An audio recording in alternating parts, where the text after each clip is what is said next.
rumah di Jalan Purwosari Semarang itu cukup besar. Oleh si empunya, Gan KL, tahun 2000 berusia 72 tahun, bagian depan rumah digunakan untuk kantor, yang kegiatannya antara lain menjual jasa pengurusan naturalisasi kewarganegaraan. Sedangkan di pekarangan belakang, istrinya Tan Binyo saat itu usia 64 tahun dan anak-anaknya menyelenggarakan kolam pemancingan dan restoran seafood alias masakan laut. Ukuran rumah tersebut bisa menggambarkan masa lalu Gan Kok Liang yang lebih dikenal dengan sebutan Gan KL, yang pada suatu masa terutama pada tahun 1960-an meramaikan dunia bacaan pop di Indonesia dengan kegemparan cerita dunia persilatan. Boleh dikata, dialah salah satu tokoh yang mengenalkan cerita-cerita silat Cina selain OKT alias Wee Kim Tiang pada masa itu.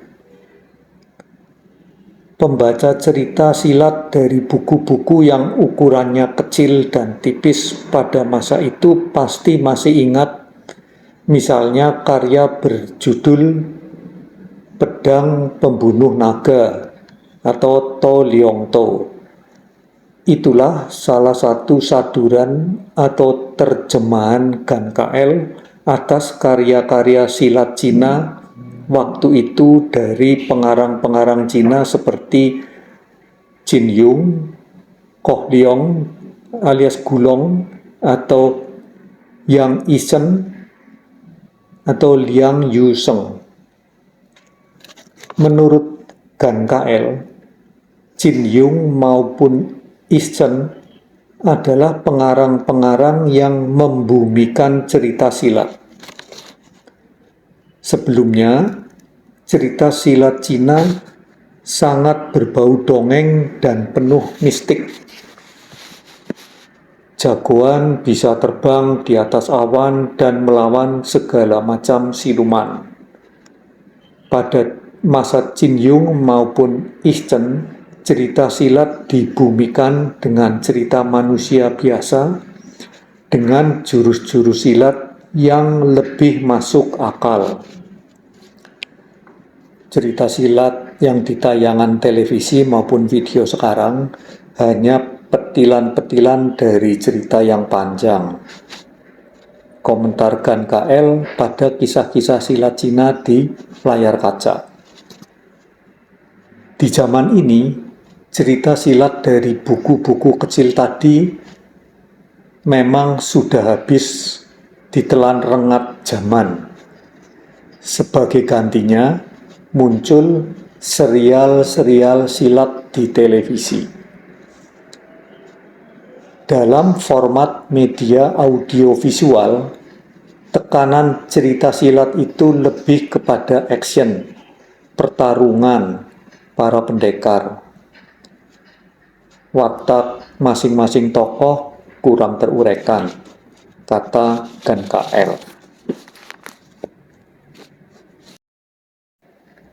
Gan KL kelahiran Xiamen, anak pertama dari 8 bersaudara, dibawa mengungsi ke Indonesia oleh orang tuanya pada tahun 1938 ketika tentara Jepang menguasai Xiamen.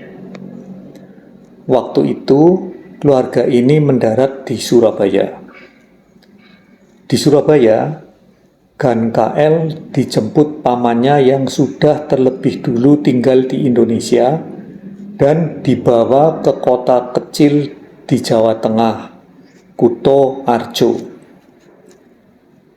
Jepang sepertinya menguber-uber kemana saja.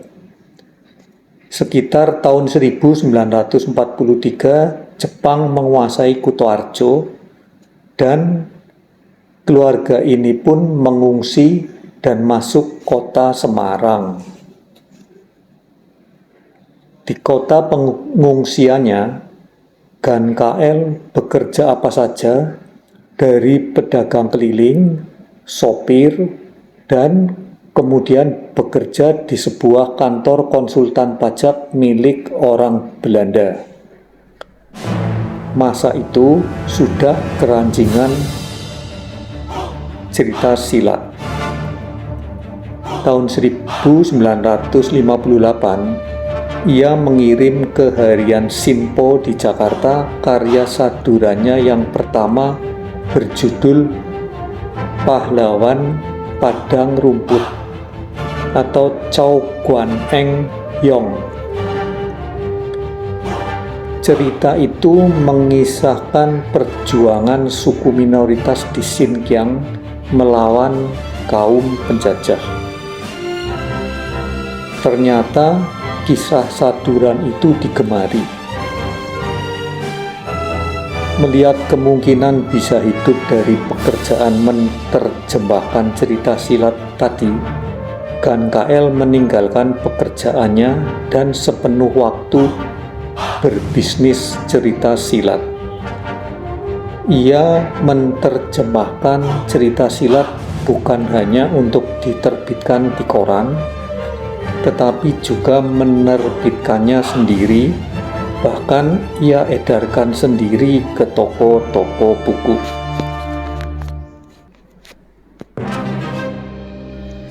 Dari bisnis cerita silatnya, Gan KL memperoleh imbaran materi memadai. Ia bisa membeli mobil bak terbuka Chevrolet, dan dengan mobil itu ia melakukan perjalanan ulang-alik Semarang-Jakarta untuk mengambil uang dari agen-agen di Jakarta. Perjalanan Semarang-Jakarta saya tempuh 7 jam. Waktu itu jalanan masih sepi, kendaraan yang lewat belum sebanyak sekarang. Kenangnya,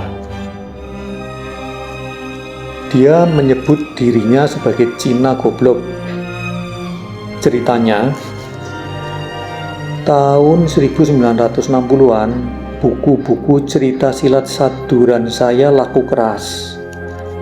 Setiap pergi menagih uang hasil penjualan buku-buku saya pada agen-agen di Jakarta, uang tagihan mencapai jutaan rupiah. Akan tetapi, apa yang saya lakukan dengan uang sebanyak itu? Karena saya Cina goblok, uang sebanyak itu saya bawa pulang ke Semarang dalam bentuk uang tunai. Bukannya saya belanjakan barang-barang di Jakarta untuk dijual di Semarang. Yang dia tidak habis pikir, mengapa pula waktu itu ia juga tidak terpikir misalnya mendirikan toko buku di Jakarta sehingga dia tidak perlu membayar komisi kepada agen-agen. Uang hasil penjualan buku-buku malah saya belikan rumah yang sekarang saya tempati ini. Padahal waktu itu saya sebetulnya sudah mempunyai rumah, ucapnya lagi. Akan tetapi kebutuhan saya ini juga menggambarkan ketulusan watak saya. Tidak bisa berliku-liku, tidak bisa banyak berpikir hal-hal yang ruwet.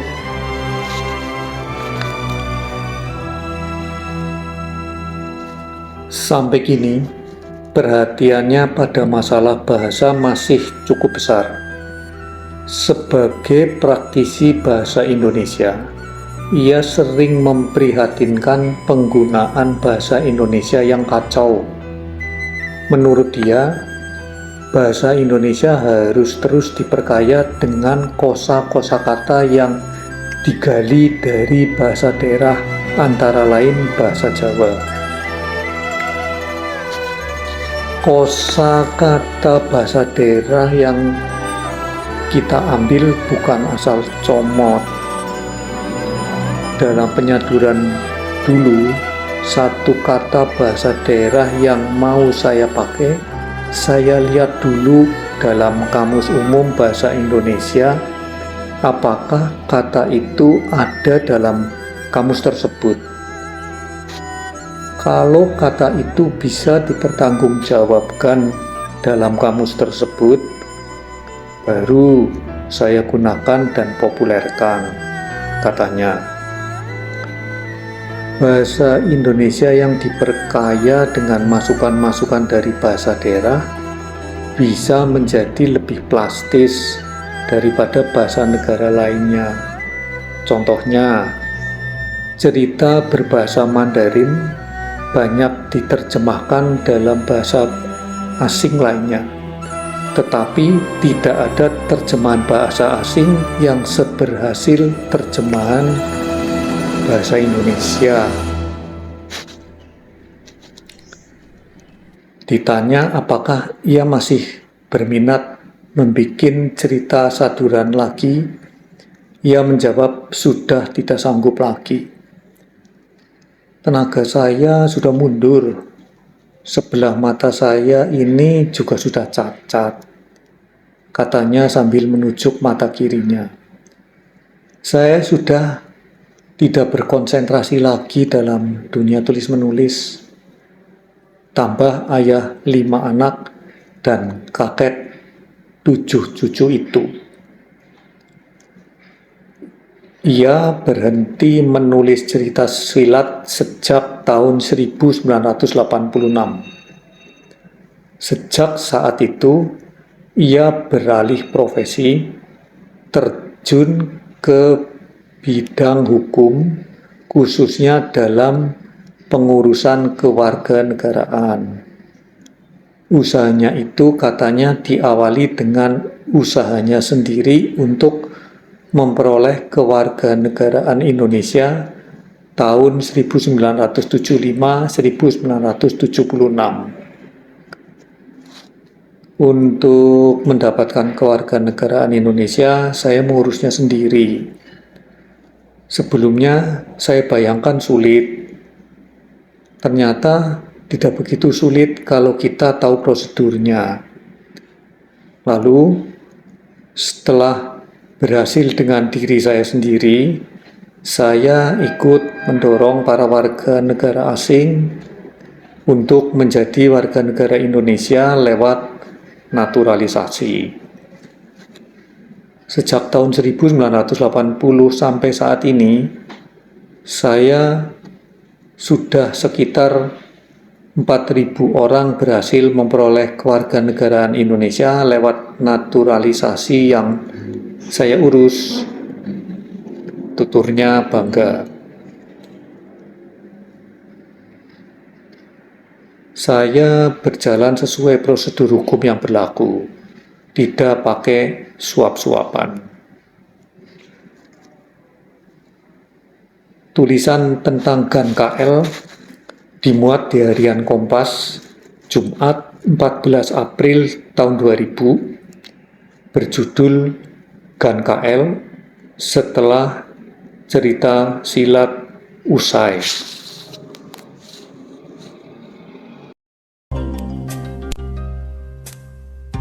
Siapa yang membuatku pilih